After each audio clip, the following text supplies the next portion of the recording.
नमस्कार दोस्तों, आपका बहुत बहुत स्वागत है हमारे स्टडी पॉइंट चैनल पर। आज हम आपको यूपीएस पीसीएस के साल पेपर व्याख्या सहित हल करवाने वाले हैं। तो आइए देखते हैं और स्टार्ट करते हैं। सर्वाधिक ऋग्वैदिक सूक्त समर्पित हैं अग्नि को, इंद्र को, रुद्र को, विष्णु को। तो इसमें हमारा ऑप्शन बी सही है, इंद्र को। तो इसकी व्याख्या भी देख लेते हैं। ऋग्वेद चारों वेदों में सबसे प्राचीन वेद माना जाता है। इसमें 2028 सूक्त हैं। इसमें इंद्र के लिए 250 सूक्त समर्पित किए गए हैं। इंद्र आकाशीय देवताओं में प्रमुख स्थान रखते हैं। यह तूफान और मेघ के देवता माने जाते हैं। पूर्व को नष्ट करने के कारण इन्हें पुरंदर कहा जाता है। इसके बाद वरुण का स्थान आता है। यह या तो इंद्र के समकक्ष थे या दूसरे स्थान पर आते थे। अग्नि का भी स्थान ऋग्वैदिक देवताओं में प्रमुख है। इन के लिए 200 सूक्त समर्पित हैं। किसके लिए? अग्नि के लिए 200 सूक्त समर्पित हैं। ये देवताओं और मनुष्यों के बीच मध्यस्थ हैं, क्योंकि यह यज्ञ में अर्पित सामग्री को स्वीकार करके देवताओं तक पहुंचाते हैं। रुद्र भी एक महत्वपूर्ण देवता है। ये आंधी के प्रतीक हैं। विष्णु का भी उल्लेख ऋग्वेद में हुआ है। किसका? विष्णु का भी उल्लेख ऋग्वेद में हुआ है, किंतु उस समय इनका इतना महत्व नहीं था। तो दोस्तों ये चारों ऑप्शंस के जो है बारे में बता दिया गया है। अग्नि को, इंद्र को और रुद्र और विष्णु को, सभी के बारे में, चारों ऑप्शंस के बारे में पूरी व्याख्या दी गई है और मैंने बता भी दिया है। अगला क्वेश्चन लेते हैं। शिल्पाधिकारम का लेखक कौन है? यानी शिल्पाधिकारम,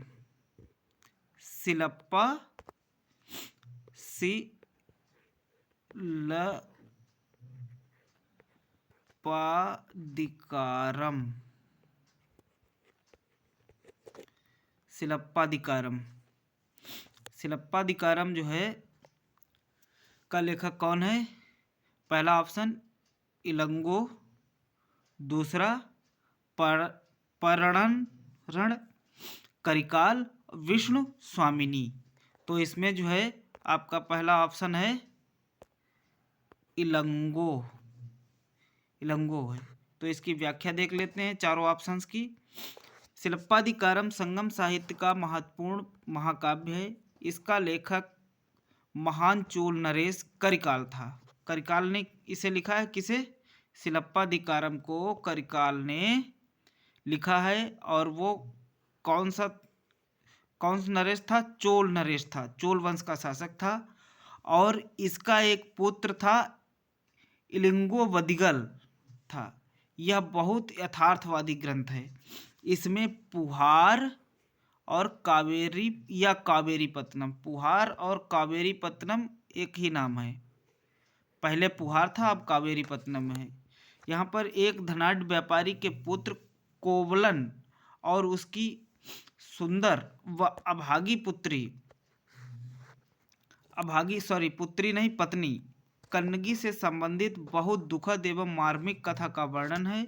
इसी ग्रंथ में उल्लेख मिलता है कि श्रीलंका का राजा गजबाहु प्रथम चेर नरेश सेनगुट्टनम द्वारा कौमार्य की देवी का कन्नगी के एक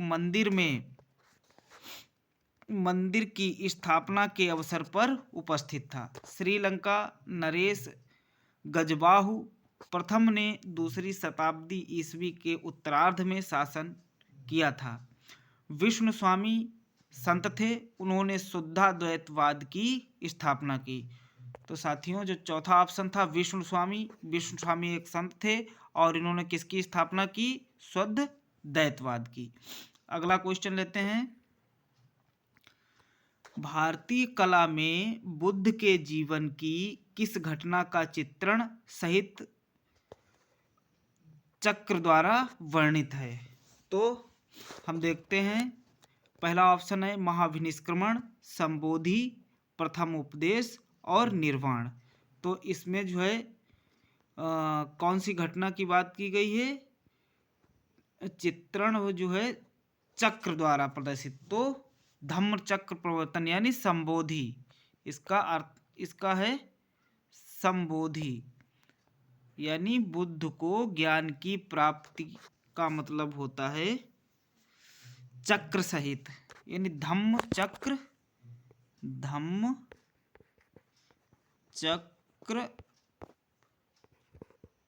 प्रवर्तन। ये यहाँ पे थोड़ा गलत लिख गया है ये वाला, ठीक है, सही कर दिया है। तो धम्म चक्र प्रवर्तन का मतलब होता है संबोधि। आइए इसकी व्याख्या देख लेते हैं। महात्मा बुद्ध का जन्म कपिलवस्तु के लुम्बिनी नामक ग्राम में शाक्य यानी शाक्य कुल के क्षत्रिय कुल में 563 ईसा पूर्व में हुआ था। इनके पिता शुद्धोधन जो है शाक्य गढ़ के मुखिया थे। माता इनकी महामाया थी, जो कहाँ की थी? कोली वंश की थी, और इनका ये शाक्यगढ़ के थे महात्मा बुद्ध। इनका जो है सांसारिक समस्याओं से व्यतीत होकर सिद्धार्थ ने कितने वर्ष की? 29 वर्ष की अवस्था में गृह त्याग कर दिया। इनके गृह त्याग को बौद्ध धर्म में महाभिनिष्क्रमण कहा जाता है। महात्मा बुद्ध के गृह त्याग को बौद्ध धर्म में क्या कहा जाता है? महाभिनिष्क्रमण। इन्होंने कितने वर्ष की उम्र में गृह त्याग किया था? 35 वर्ष की उम्र में गृह त्याग किया। और इनको सबसे एक अच्छी बात है कि वैशाख पूर्णिमा की रात को जो है पीपल वृक्ष के नीचे सिद्धार्थ को ज्ञान प्राप्त हुआ था। वैशाख पूर्णिमा का ही इनका जन्म है, और वैशाख पूर्णिमा को इनकी मृत्यु भी है, और वैशाख पूर्णिमा को इन्हें ज्ञान भी प्राप्त हुआ था। ठीक दोस्तों, तो आगे बढ़ते हैं, देखते हैं क्या है कि उसके बाद सारनाथ के ऋषिपत्तनम या मृगदाब में, सारनाथ के ऋषिपत्तनम या मृगदाब में क्या हुआ कि सारनाथ के ऋषिपत्तनम या मृगदाब में 5 ब्राह्मण सन्यासियों को उन्होंने अपना पहला उपदेश दिया। यानी ऋषिपत्तनम या मृगदाब किसका पुराना नाम है? तो ऋषिपत्तनम मृगदाब पुराना नाम है सारनाथ का। सारनाथ का कैसा नाम है? पुराना नाम है सारनाथ। सारनाथ कहाँ है? वाराणसी उत्तर प्रदेश में है।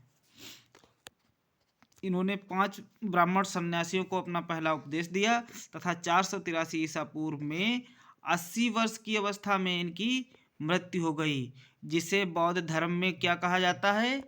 महापरिनिर्वाण। बौद्ध धर्म में क्या कहा जाता है? महापरिनिर्वाण। चलिए आगे अगला क्वेश्चन देखते हैं। कामरूप में वैष्णव धर्म को लोकप्रिय बनाया। कामरूप में, कामरूप है असम में। कामरूप कहाँ है? असम में। पहले असम का नाम प्राचीन काल में कामरूप था। जी। और किसने बनाया लोकप्रिय? तो शंकर देव ने। तो हम चारों ऑप्शंस की व्याख्या भी पढ़ लेते हैं, देख लेते हैं।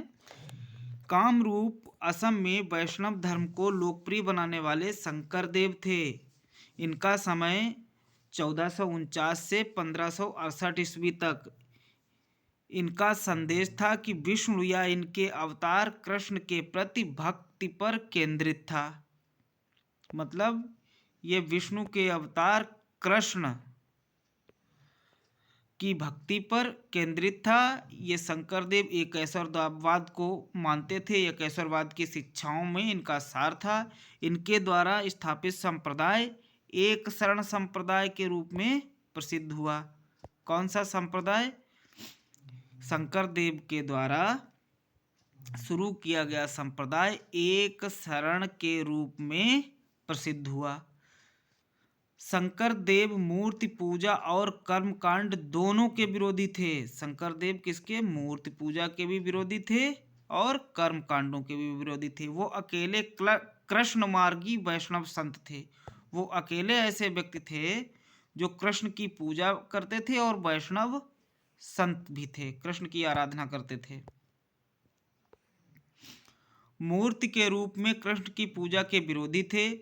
असम के महानतम वैष्णव संत होने के कारण ये असम के चैतन्य कहलाए। असम के चैतन्य कहलाए, ये चेतन लिख गया है। अगला देखते हैं, निम्बकाचार्य ने व्रतवाद की स्थापना की। रामानंद उत्तर भारत के प्रथम महान भक्तिकालीन क्या थे? संत थे। उत्तर भारत के रामानंद कृष्ण भक्ति संप्रदाय के एक महान संत और गौड़ीय धर्म के संस्थापक भी थे। ठीक, आगे अगला क्वेश्चन देखते हैं हम। जल की आवश्यकता को ध्यान में रखते हुए जिस प्रथम शासक ने गिरनार क्षेत्र में एक झील का निर्माण कराया था, गिरनार क्षेत्र में वो कौन सा पहला शासक था जिसने एक झील का निर्माण कराया था? तो पहले ऑप्शन देख लेते हैं, चंद्रगुप्त मौर्य, अशोक, रुद्रदामन और स्कंदगुप्त। तो इसमें कौन सा सही होगा? सम्राट चंद्रगुप्त मौर्य ने गिरनार क्षेत्र में एक झील का निर्माण कराया था। आगे देखते हैं, व्याख्या पढ़ लेते हैं चारों ऑप्शंस की। जल की आवश्यकता को ध्यान में रखते हुए मौर्य सम्राट चंद्रगुप्त मौर्य ने एक झील का निर्माण कराया था। कहाँ पर थी ये झील? गुजरात के गिरनार में। गुजरात के गिरनार के निकट अत्यंत प्रसिद्ध झील का क्या नाम था? सुदर्शन झील का निर्माण कराया। चंद्रगुप्त मौर्य के प्रांतीय एक राज्यपाल थे पुष्पगुप्त द्वारा इसका निर्माण कराया गया था, जबकि अशोक के समय के राज्यपाल तुषास्प द्वारा इस झील से सहायक नहरें निकाली गईं। किसके? अशोक के समय में तुषास्प अशोक का राज्यपाल था, उसके द्वारा इस झील से सहायक नहरें निकाली गईं। आगे देखते हैं, गुप्त शासक स्कंदगुप्त ने केवल एक योग्य संचालक था। गुप्त शासन में स्कंदगुप्त एक योग्य क्या था? संचालक यानी राजा था, अपितु एक आदर्श प्रशासक भी था। उसके जूनागढ़ अभिलेख से पता चलता है कि उसने सौराष्ट्र प्रांत में उसने क्या किया? सौराष्ट्र प्रांत में जो है अपना एक राज्यपाल नियुक्त किया था। इस प्रशासक ने चक्रपाली द्वारा सुदर्शन झील के पुनर्निर्माण का कार्य किया। ठीक, आगे देखते हैं, एक चालुक्य अभिलेख की तिथि अंकन में शक संवत का वर्ष 556 दिया हुआ है। इसका तुल्य वर्ष क्या होगा? तो इसका तुल्य वर्ष होगा 634। इसका तुल्य वर्ष क्या होगा? 634। ठीक, अब इसकी व्याख्या पढ़ लेते हैं, बहुत महत्वपूर्ण व्याख्या है इसकी। देखते हैं आगे। चालुक्य के अभिलेख की तिथि 556 ईसा पूर्व मिलती है, जो कि शक संवत में दिया गया है।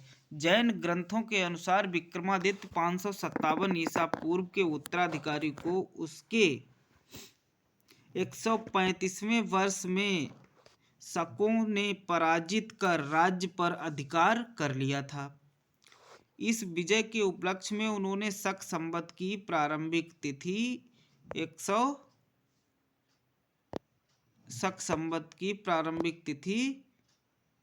135 से घटाकर 57 वर्ष घटा दी 135 से, तब 78 वर्ष बचा ये निकलती थी। कुछ विद्वान इसका प्रवर्तक किसी शक शासक को मानने के पक्ष में है, किंतु अधिकांशतः यही स्वीकार करते हैं कि प्रसिद्ध कुषाण शासक कनिष्क ही इसका प्रवर्तक है।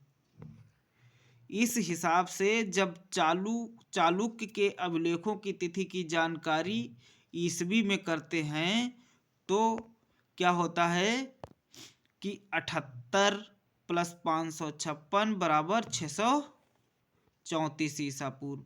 इस प्रकार चालुक्य की उक्त तिथि 634 ईसवी मानी गई है।